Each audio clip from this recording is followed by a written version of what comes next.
Lelaki ni bina kereta masa depan tapi kerajaan tutup syarikat dia.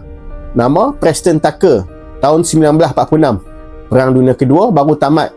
3 gerasi otomotif Amerika Syarikat, GM, Ford dan juga Chrysler, lama tak hasilkan kereta sebab fokus buat tank dan juga kapal terbang. Preston nampak peluang. Dia reka kereta yang jauh mendahului zaman. Enjin di bahagian belakang, disc brake, dashboard berlapis untuk kurangkan kecederaan, tali pinggang keselamatan, signal yang berpusing, kod steering.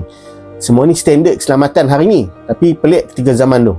Kereta ni dinamakan Tucker. Tahun 1947, prototipe pertama ditunjukkan kepada umum. Orang jadi gila. Tempahan masuk tanpa henti. Dealer berebut nak jual kereta ni. Preston buka program untuk kumpul wang untuk bina kilang dan produksi besar-besaran. Tiba-tiba SSC masuk campur.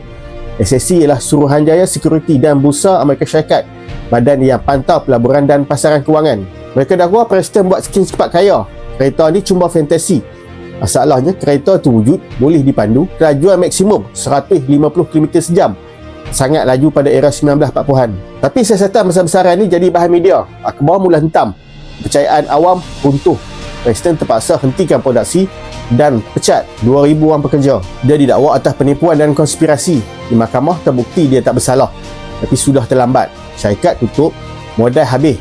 Preston percaya Big Three iaitu syarikat GM, Ford dan Chrysler ada kaitan, tapi dia tak pernah ada bukti. Akhirnya syarikat yang bina kereta masa depan menang di mahkamah tapi kalah dalam industri.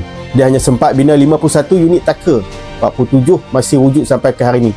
Nilai setiap satu 1.8 juta USD kerana nilai sejarah.